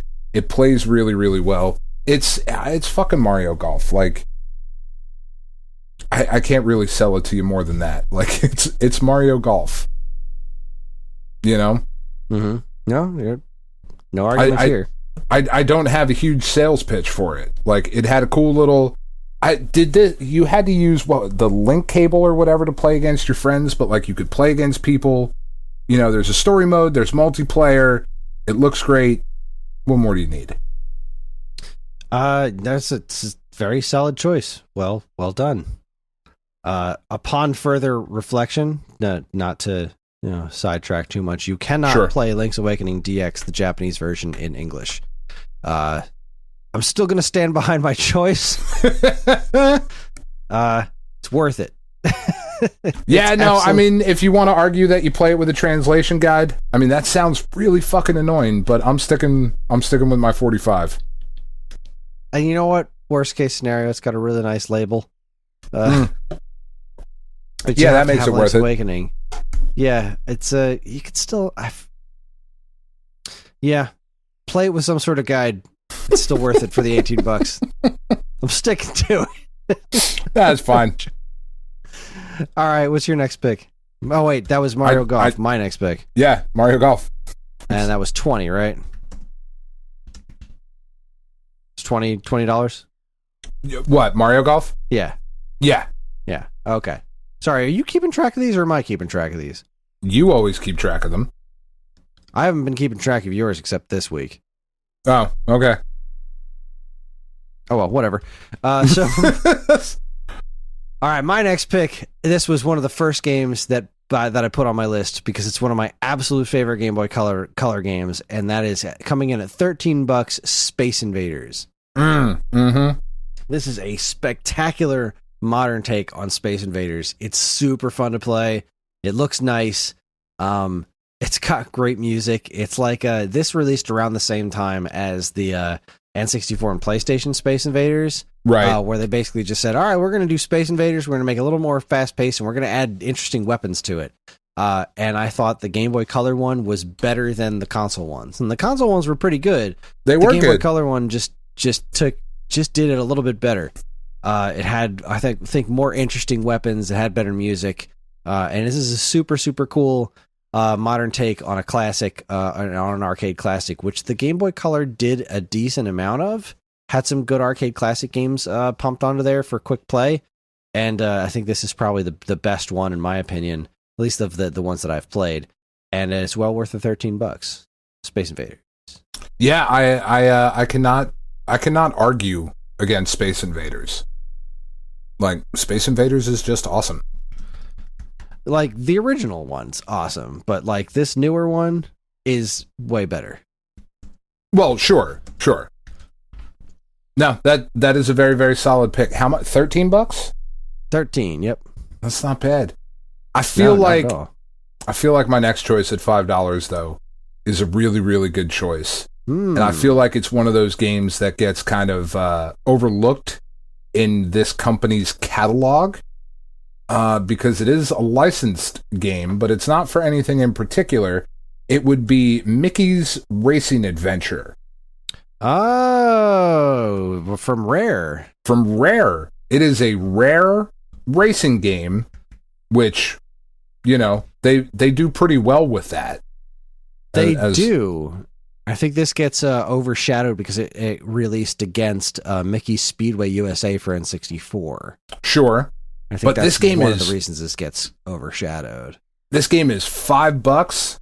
It is great. I mean, it is a Rare racing game. It's got, like, if you hate Disney, this obviously isn't for you, but I fucking love Disney, and I don't care who knows it. You start off as Mickey Mouse. You can go through and unlock a bunch of Disney characters you can go through. The whole point of the game is to get back shit that Pete stole from you, because Pete's a dick. He is. I mean, as has been well documented in all of the documentaries of Mickey Mouse's adventures. And I'm not even like a big Mickey Mouse guy. Like, he is my least favorite Disney thing. Like, I'm never like, oh, I can't wait to watch a new Mickey Mouse thing, but this game's really, really good. It's solid. Those Rare. New Mickey cartoons are great. This is What's very those new Mickey cartoons are great. Oh, those are an acid trip. Those are weird great and wonderful. Yeah, it's very like, it's a weird sort of evolution of RC Pro-Am. Yeah, you know, which is, you know, is Rare. It's not quite RC Pro-Am 3, but it kind of works on that same basic principle. It's, you know, that kind of isometric perspective, but it also does the super cool, like, now you're in a boat kind of a thing. Yeah, you know, like, it's super fun. It is super. This was a really neat game, and if I remember correctly, I remember working. This came out when I was at the Maze Landing Funco Land, and I remember recommending this one to a lot of people because I played it in the store a couple of times, and I do remember it just kind of like getting overshadowed by the N64 release, where, like, yeah, you know, I was able to recommend it to people like, I guess I can get a Game Boy Color game or whatever. But, you know, Mickey Speedway USA got a lot of attention because that was supposed to be pretty good too. That I never played. I didn't really mess with it myself because everybody also said Diddy Kong Racing was like the best thing ever, and I couldn't stand that game. Right. Yeah, no, I figured got some animation too. The map screen with Mickey walking around. I forgot all about that. That Mickey's animation on here is just is stupid good. Like, Rare did some good stuff on the Game Boy Color, but man, that walking animation on the map sequence is really good. Yeah, it's a game. It's a really good little game, and it's $5. Yeah, this is a good little $5 tack on. I didn't have, the cheapest one I had was $8, so I didn't have any room for a $5 pick. I almost did with the with a game I'm gonna go ahead and assume is on your list, but well, I've only got one left because I really thought we were gonna both end on Link's Awakening DX, but here we are. Go be a dick. Yeah, that's what I do. Yeah, we all say it about you behind your back. I mean, you should just say it to my face. I'm fine with it. That's Me fair. And Pete, we're both dicks. What are you gonna do? You and Pete, I'm basically giant live dicks. action Pete. You really are. Always stealing my shit. Mm-hmm. All right. Well, that was an excellent choice. My next choice goes to a... All right. So this one is pretty wonderful on its own, but it's lost a lot of its luster because so many better ways to do this have happened over time. When Super Mario Brothers Deluxe originally released on Game Boy Color, it was portable Super Mario, like, Super Mario Brothers, and that wasn't a thing. Yeah. That was kind of a big deal at the time, and it's got this, and it's got the Lost Levels or Mario 2, whatever, which is pretty cool. It's not the best way to play Super Mario Brothers now because of the screen resolution means that the screen has to scroll in a lot of ways. Like, it doesn't really fit. It's fine. It's very playable, but there are better ways to play Super Mario Brothers now. However, the reason I recommend Super Mario Brothers Deluxe for $19 is because this game has extraordinary multiplayer stuff that is exclusive to this game. Granted, that means finding somebody else with a Game Boy Color and a link cable and a copy of Super Mario Brothers Deluxe, but it is absolutely worth it if you do, because the multiplayer in this game is nuts. It's got this really awesome racing mode where you have to like hit these blocks to kind of stop each other from moving forward. Where Mario and Luigi playing at the same time in the same level. It's some of the best multiplayer Mario stuff that they've ever released. And like the only multiplayer Mario that I like better than this is the multiplayer mode in New Super Mario Brothers for Nintendo DS. Mm-hmm. Just like that, it's only on this. They have never reprised this anywhere else, which is completely fucking insane to me. This multiplayer mode is so good they used it in the Nintendo World Championships a few years ago. That is kind of nuts. Just out of nowhere, they were like, hey, Super Mario Brothers Deluxe multiplayer, have at it. You never played this before? Of course you didn't. Nobody played the multiplayer on this, but they fucking should have, because it was great. It was great. It's one of the coolest multiplayer experiences you can have on the Game Boy Color. It's the original Super Mario Brothers, so it's a very well-made platformer to begin with. Sure. But I wanted to pick something specifically for its multiplayer component, and this was just the thing. It had to be this one for me. It's just a fantastic game. Unsurprisingly, did not make my list. Wasn't even a consideration. Fuck Mario. So, no, that's a great choice though. Based on what you're saying, I've never played the multiplayer mode. You know what I mean? Like, because why would I have? Exactly. I mean, me especially, but like you're saying, you didn't play multiplayer games for the most part on the Game Boy Color because link cables were annoying. You play Mario Golf, you play Mario Tennis a little bit, but yeah. All right. Well, the last game that I have on my list, and I am really interested to see if this makes your list, for $9, and I did all of my prices this morning. Like, I went and double checked everything and got myself up to $100 with the last game on my list, which was Pac-Man Special Color Edition. Huh. Not what I expected. Is this on your list? It almost made my list, as did the $6 Ms. Pac-Man Special Color Edition, which is what I was half assuming that would be on your list, but I also didn't have a proper number in my. I hadn't really finished adding up your list, so I didn't know how much money you had left. I had a feeling that you were going to put some sort of Wario Land on there, because I know you're a big Wario Land fan. I wanted to put a Wario Land on there, but this is just kind of where I ended up. I love Pac-Man. This is a really, really good arcade port of the original Pac-Man. But what I really liked about this version is that you have Pac Attack on it. Yeah, and Pac Attack's great. Pac Attack's really great.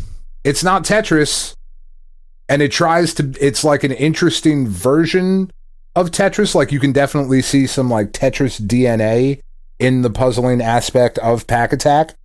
But it's a really cool little puzzle game, and to get both of those in one cart, for that price is just outstanding. So it is a good deal. The reason that this didn't make my list, and I'm double checking the Ms. Pac-Man one as well, because that was this is the same problem.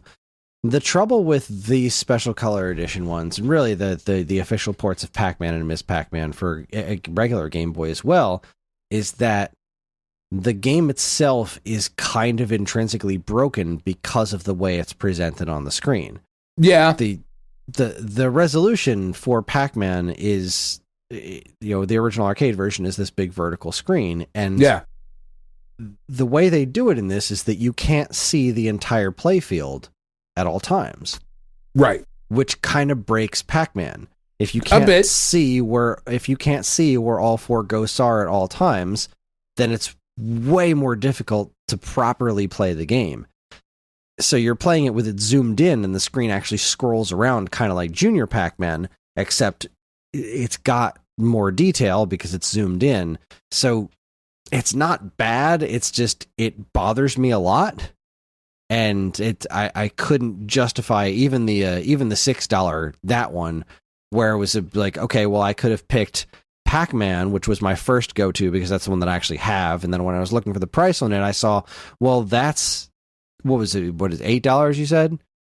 $9.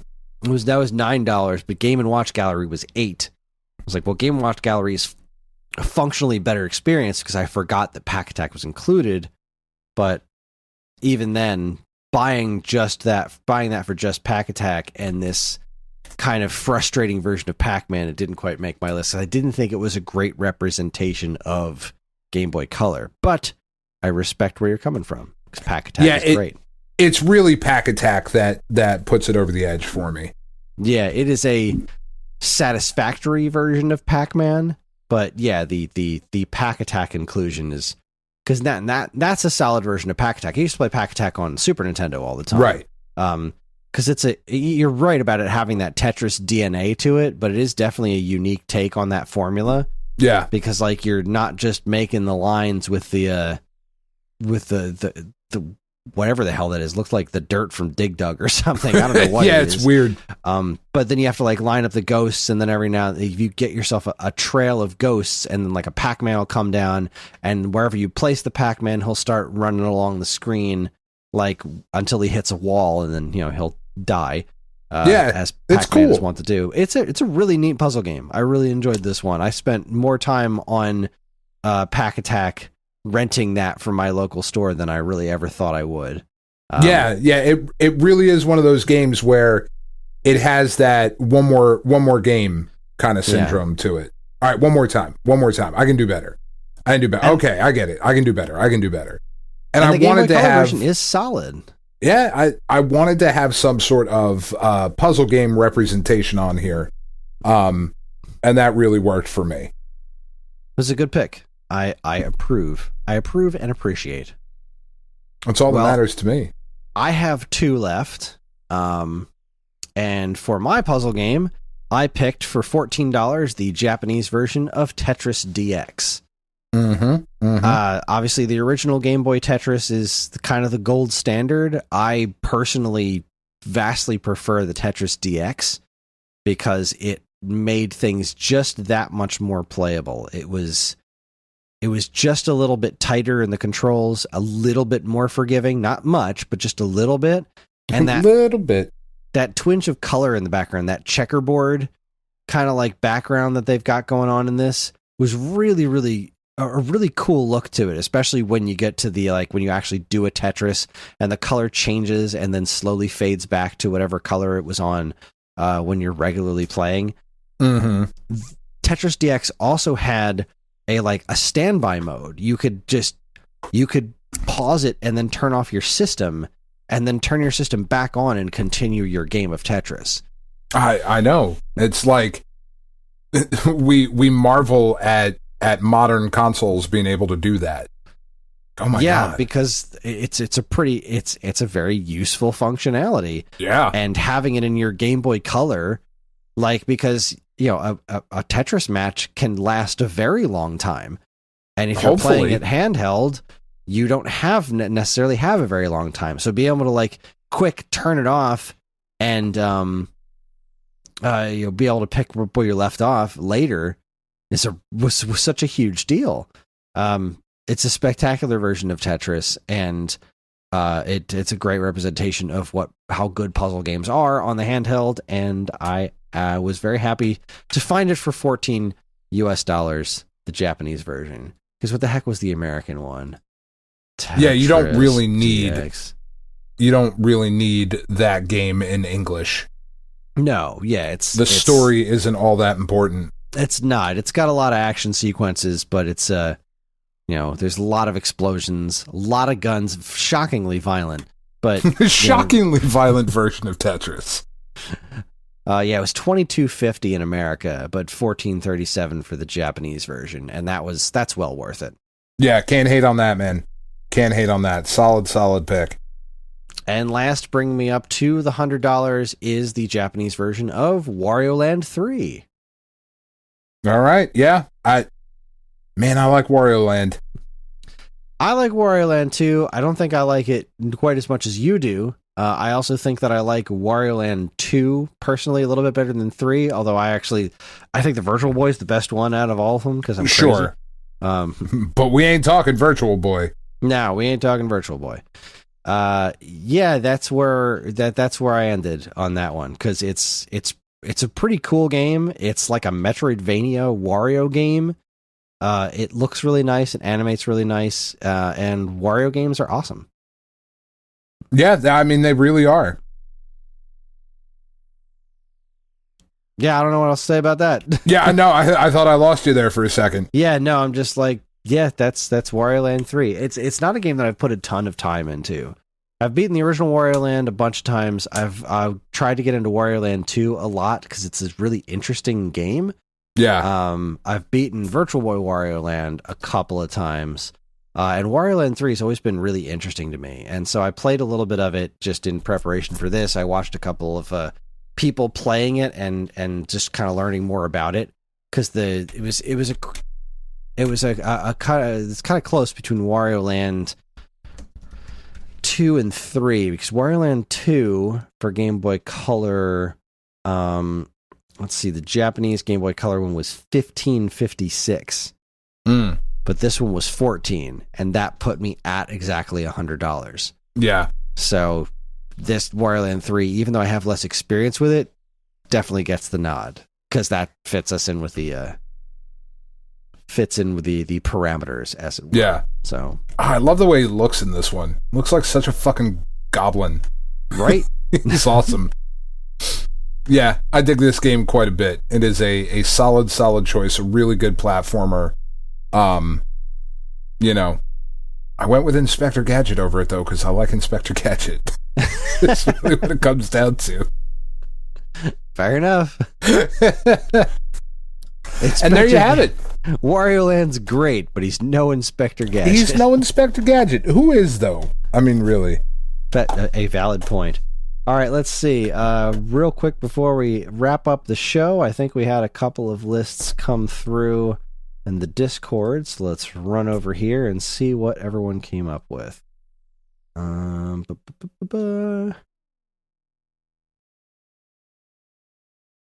That's just Dan saying, fuck them kids.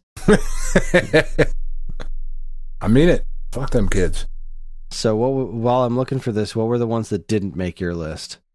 I had Mega Man Extreme. I like that game quite a bit. I didn't like it at $29. $29, yeah. That was a no from me. The first Tomb Raider, the side-scrolling platformer Tomb Raider. Yeah, that was kind of neat. It's pretty good. It's $17 though, but it's a good game.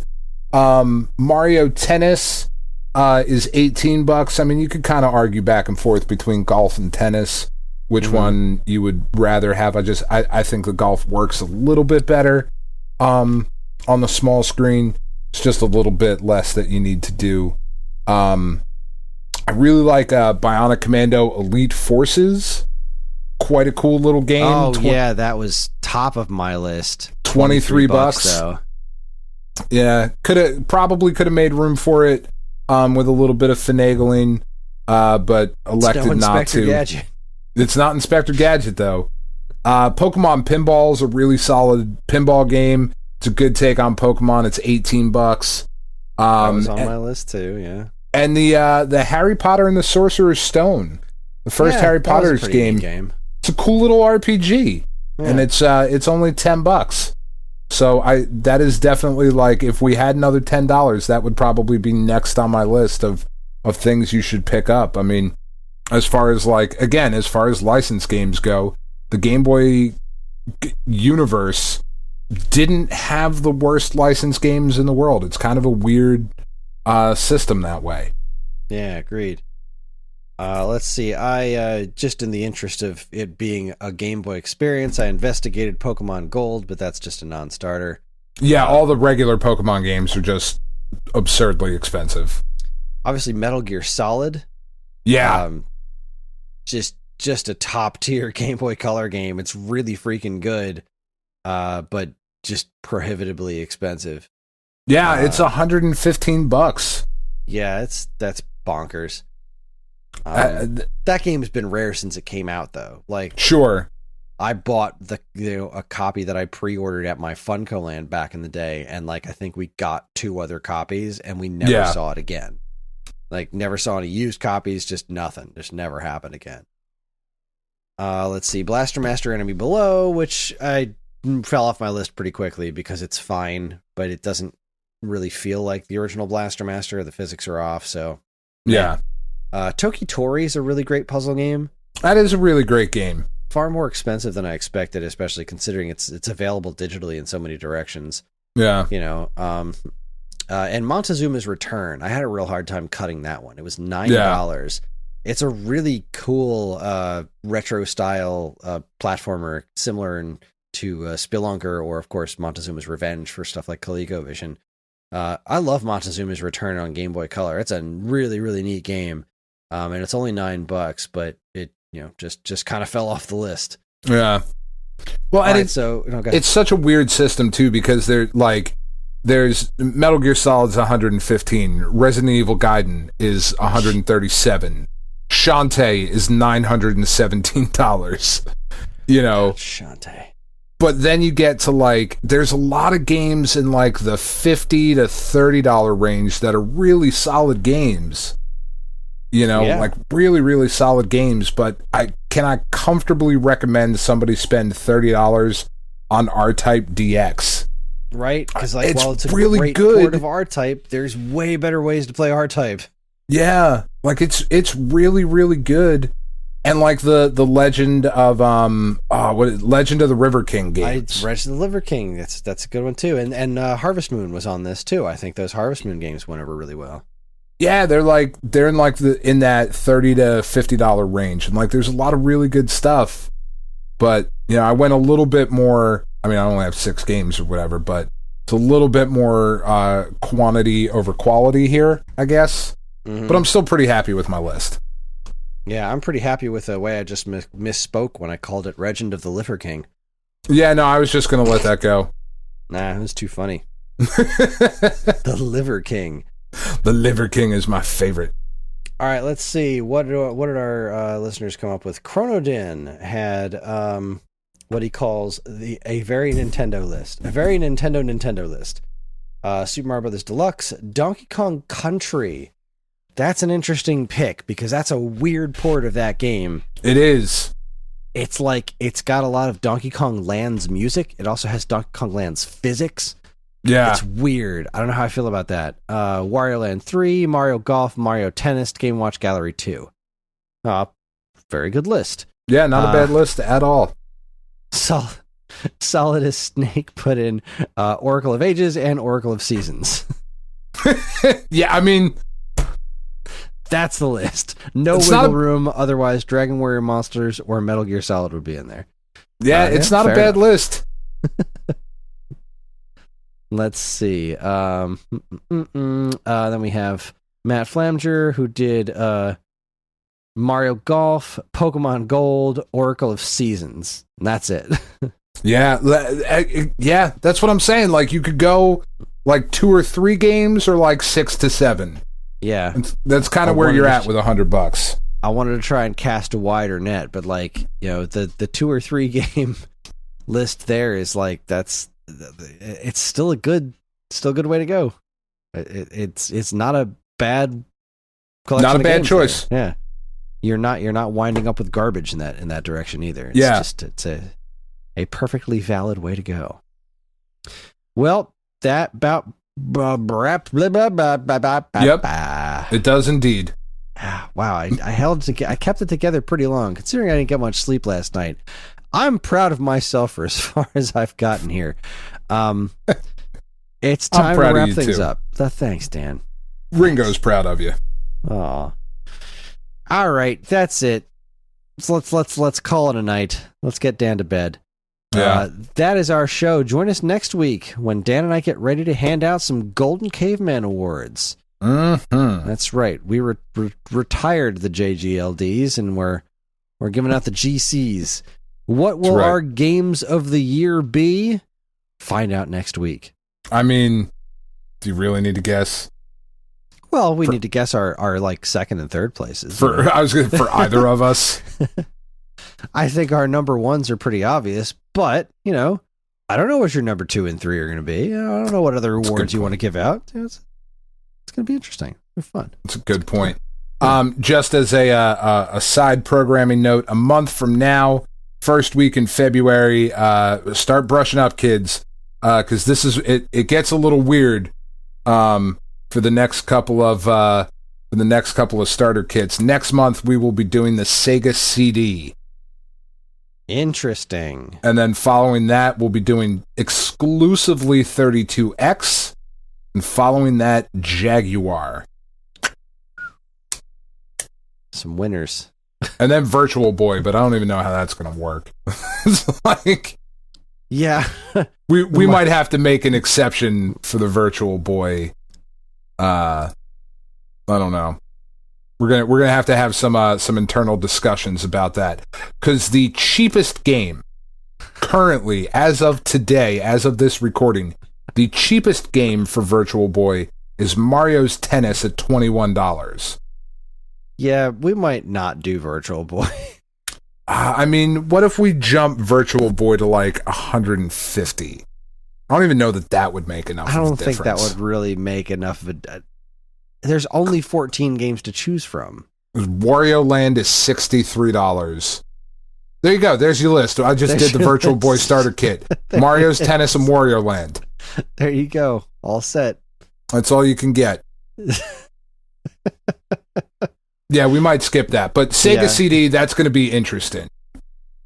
Yeah, because that's a weird system. That's got a heck of a library. Same with the 32X. Like, that's an interesting system. I don't know. It's a deeper library than you're thinking it is.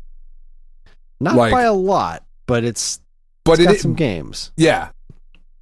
I mean, I can't wait to recommend somebody buys Crisscross Make My Video. I have 2 copies of that. Mac Daddy Make You Jump Jump. Daddy Mac will make you jump jump. Both of them. Just making me jump. Keep me in shape. All right. Not their best song. I Miss the Bus. That song's great. Anyway. Good Lord. All right, we're on most social media platforms, and if you want to get in touch with us, we aren't very difficult to find. All it takes is a quick look at our show notes, and you'll see links to our social media accounts, as well as all manner of other fun stuff, like a link to our namesake, StoneAgeGamer.com, the Geekade Patreon, which helps us keep this show running week after week, and more useful links than you can shake a joystick at. The show's theme song, Squared Roots, was written by Banjo Guy Ali. You can learn all about his wonderful music and more by following the link to his YouTube channel, also in the show notes. And finally, as always, we'd like to thank our intrepid editor, Evan, for making this show listenable for all you folks, and we'd like to thank all you folks for listening in the first place. That is it, everybody. On behalf of Dan and myself, keep playing games.